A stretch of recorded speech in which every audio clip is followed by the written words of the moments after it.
What's up, everyone? It's me. I'm back. I'm getting situated now. I just got this camera, so I'm testing it out. I'm trying to make up my mind whether I should use a webcam, my webcam, or use this camera that I got. So let's just call this a little test run. So also you might have noticed a video I uploaded vanished. That was my other test run, but I tried editing the video. My editing software, like when I uploaded it to YouTube, it just looked really crappy, so I just got rid of it. So let's just say take two. I want to talk a little bit about Extend and what I'm gonna be doing in the future, I guess, the near future, with fighting games, and also covering a couple of questions that I've received on Dustloop and on YouTube, which I have to actually check. But I know I have a couple of questions from Dustloop at least. Extend is pretty interesting. I think Shia said it best. He said it's less balanced but more fair, which I can kind of agree with. But CS2 is pretty balanced, but so many of the characters just have bullshit once they stick you in the corner. It'd be really hard for people to deal with. So a lot of that stuff they kind of mitigated and Extend. Litchi specifically, I still don't really know how I feel about her. Just like going into CS2, the same as when CS2 came out, I was considering what characters should I switch to. If I came to the conclusion that I should just switch characters. And I've been really looking at Relius and Tao. Tao looks still really solid. So I'm thinking about sticking with, or I mean, I've always played her. I played her since CS1. So I really like the way she's looking right now. Her combos are a little bit more varied. She's not relying on J8 D loop anymore. Taunt loop was fun, but J8 D loop was not that fun. But her new stuff looks really good. 6C, especially like multiple 6Cs in the corner, using 4D and combos and stuff. I find that all really interesting. So excuse me, I'm gonna be looking forward to using Tao next game, regardless. Litchi, she sort of looks, well, the important things for me with Litchi, right? So Litchi, I could say, is she has very high overall stats, right? Like her HP is average, her damage output is kind of above average overall, her max damage meterless is pretty high, her mix-up is very good, her pressure is very good, her neutral is very good. Like, she just has high overall stats, right? So, I mean, as she evolved as a character, that's what I liked about her. That I always had answers to things, that I always more or less excelled in everything. Not excelled, but did very good in everything, and I excelled in, like, I guess overall mix-up. Mix-up would probably be the best. The loss of dice shutting in as a, well, for now, you don't know, you'll never know what like people will come up with, but for now, the loss of dice shutting in as a mix-up tool hurts me. I'm not sure if it's the character, but it hurts me. As far as mix-up, they've been using kind of enders that Litchi recovers before the opponent, and the stick is right there, and you can't roll, and you just get like meterless. So, meterless Okuseme, I should say. Us Litchi players have just been saying meterless for so long. Meterless up until now has only been a supplement. It's only been, oh, I can't do dice shedding. or oh, I might not have enough meter to do die shutting, let me do meterless, or oh, I'm playing against Bang if it's CS1, or Hakumen. Actually really lost of Hakumen only meterless into CS2 was a pretty big deal, I thought. It really made the Hakumen matchup like really in Litchi's favor, I thought, in CS1 compared to CS2. CS2 is closer to even, just because of the loss of the mix-up, I'd say. So right now, I mean, videos only tell like a really small part of the story. So I've seen a bunch of ways. Most common way I've seen is 6A 2D into mix-up. That's been the most common mix-up ender. It seems kind of like CT shit. I guess a combination of CT and CS1 stuff. I'd like to see what people will do with the various ways she can end combos in this game, though, in the corner. I think that would be really cool. One thing that also bothered me is that traditionally, Litchi's a pretty high damage character. In CT, I think her mid-screen damage was kind of low unless you confirmed the Itsu combo. But her post mix-up combo of use 4 wins was about like 4,000, which is pretty good. In CS1, obviously, you know, we all know her damage was high overall. Actually, one thing that gets to me a little bit is CS2 Litchi is actually the highest overall damaging version of Litchi. Dash Shutting Mix-Up does the most in CS2, more than any other version of Litchi so far, and her damage output is overall higher than CS1 Litchi's. It's just that CS1 Litchi was able to hit confirm pretty much anything into some sort of corner carry combo. That's the bullshit that she had. And obviously die shutting was, I mean, people were still exploring it, blah blah blah, you know. So CS2 Litchi actually, like example, like 4D in the corner, I'm pretty sure CS1 Litchi is like 3.5k, that's like the max damage one. But in CS2, she does 4,000 off 4D. Like 4D was already really good in CS1, and with 6A's nerf combined with 4D changing the ground slide, it kind of accented how good 4D actually was, despite them taking away the special cancel that it had. Kind of interesting. I'm actually hoping she does get a combo off 4D mid screen, like just anything. It doesn't even have to be corner carry stuff, because I don't want her mix up to be bad mid screen. I don't want her to be spacing mid screen and then I guess I'm a little spoiled. I mean, I feel like I say Jin, right? Jin needs to rapid cancel his 6A in order to combo off it, but his pressure is like so good, so safe. He can mostly push you into the corner, and he's able to hit confirm random hits pretty well.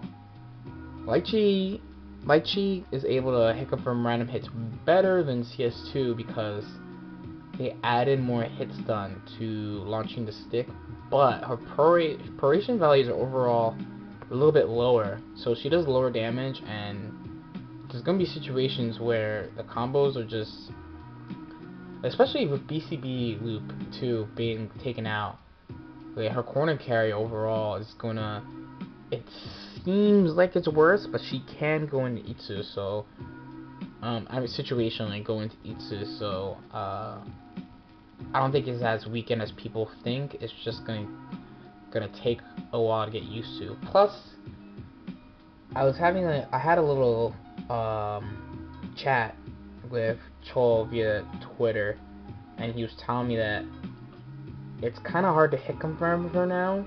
You don't really have you can't really you don't have time to really think about how you're gonna hit confirm when you're staffless.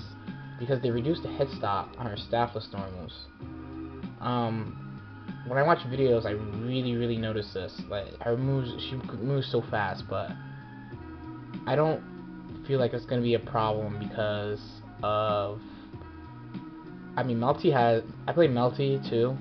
Some people might not know, and that game has.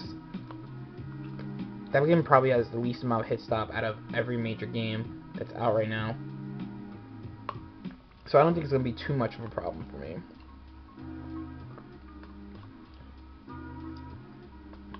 I was also really worried about another thing of why Litchi did so much damage before was Ipatsu. Some of you might know it as one shot. That had a 120% bonus per rate, so the game encouraged you to use Ipatsu in combos, and you pretty much had to use Ipatsu by like the 10th-ish hit, like on average. It doesn't matter what kind of pro rate you had, but that move had repeat pro rate. But people noticed really quick that Ipatsu didn't have bonus pro rate anymore. You could tell. You could just tell. Like, the damage on the combos were just lower. And people were like, well, Litchi doesn't even have this thing that she always had. They actually moved it to 6D. So, I'm expecting, I already saw a combo. Hane did a combo. It only did like 4.2, but they reduced the initial pro rate on jump C. Her staff jump C. So that's why it did less damage than it should, but it had like 3 6Ds in it. It was crazy. So I'm expecting to see 6D loops, actually. Get hype? At least the combos look fun. As far as other characters, oops. Some wallpaper. Sluka. I was trying to bring up Dust Loop on my other screen. Hold on. For the questions. As far as other characters, Noelle. I mean, Noelle's Noelle. Makoto looks kind of silly, like stupid and a little weak, but I don't know yet. Tsubaki kind of looks CS1-ish.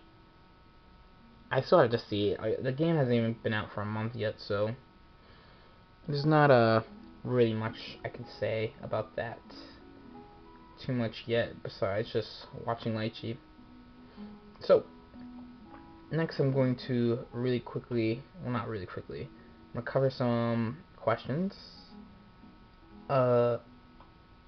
First, I got a question from Wolf Crimson. Actually, he mostly asked about Litchi. So I guess I covered most of your question, buddy, but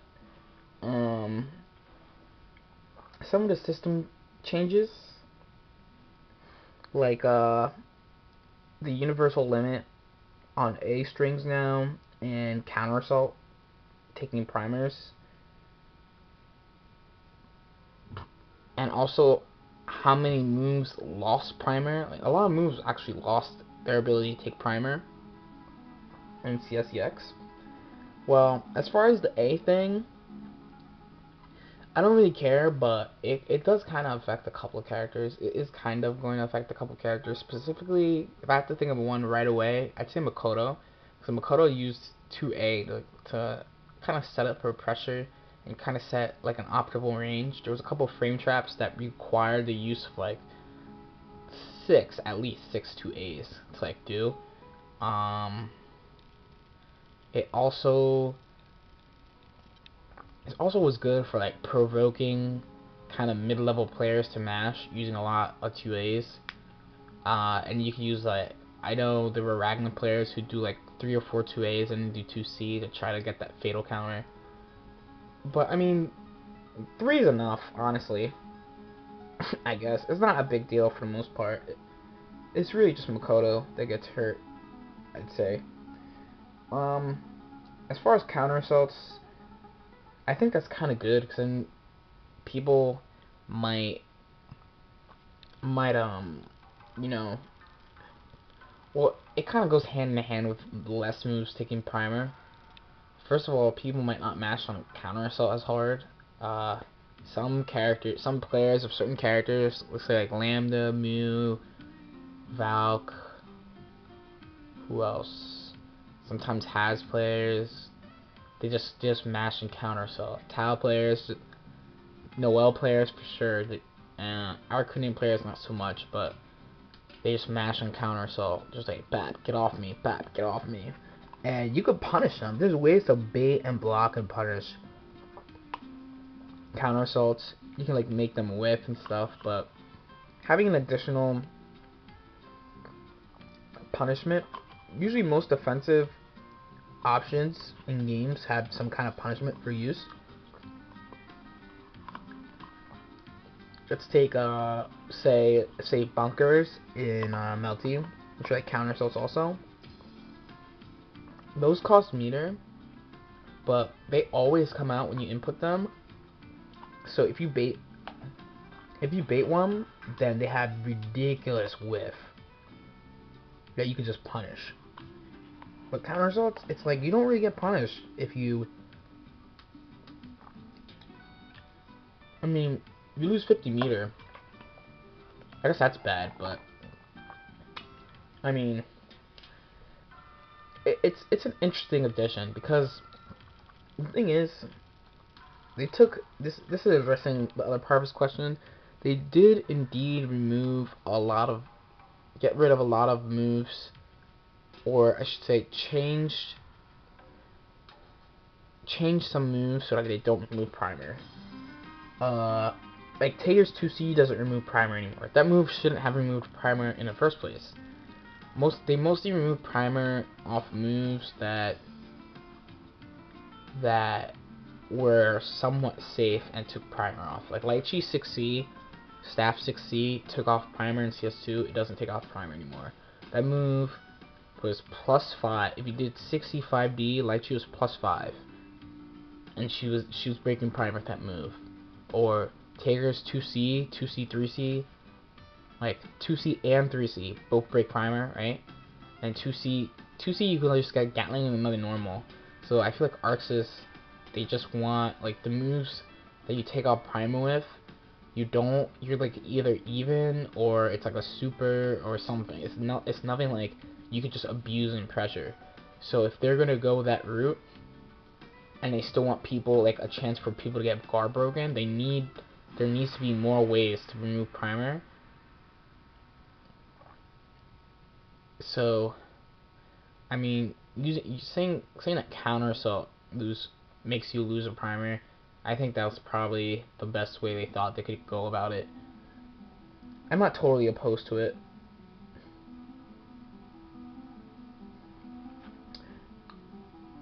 After all, I mean, like I said, a lot of people just mash on primer sometimes, on counter assault sometimes. It's a really good way for like to reward just baiting it outside of getting the punish also. It seems to be more of a late game thing, like a mid late game kind of thing. It won't really matter early game, I think. Like I've never been like watching EX vids and just watch someone counter assault, let's say in the first fourth of the game, and be like, oh well, that sucks for him, he lost a primer. Like it doesn't matter. But in like the middle or late game, when like they use the burst and they have to get the guy off him, the only thing they can think of is counter assault. Now they have one primer, and then all they have left is barrier. That's when it gets iffy, I guess. Difficult for them. You have to think better of how to handle the situation and what options should use. I'm not totally opposed to it. I'm checking YouTube right now.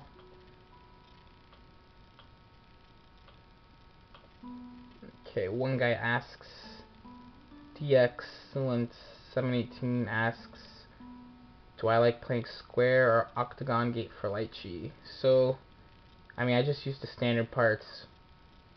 So I guess that square gate, 4-way gate, is good for me. That's what they use at arcades and stuff too, so the octagon gate kind of feels a little weird, so I don't really like using it that much. who actually, Zeth asked me a really good question. Actually, I'll save that one for next time. So by next time, I'll have my permanent format figured out. I'm sure, for sure, I'm gonna have a new episode out every Wednesday, and definitely if I go to a tournament, I'll try to scoop an interesting player and maybe talk to them for a while. I'll definitely have the weekly blogs again now that I got my camera, like a camera and or some kind of setup with my laptop. And when I go to events, I have actually footage from Hurricane Irene Summer Jam. I found my old camera, so if anyone wants to see any of the clips from that, just let me know. And I'll upload them. I don't know if they're relevant. It's from like August. But yeah, so from here on out, it's gonna be every Wednesday. So look forward to it. Thanks a lot.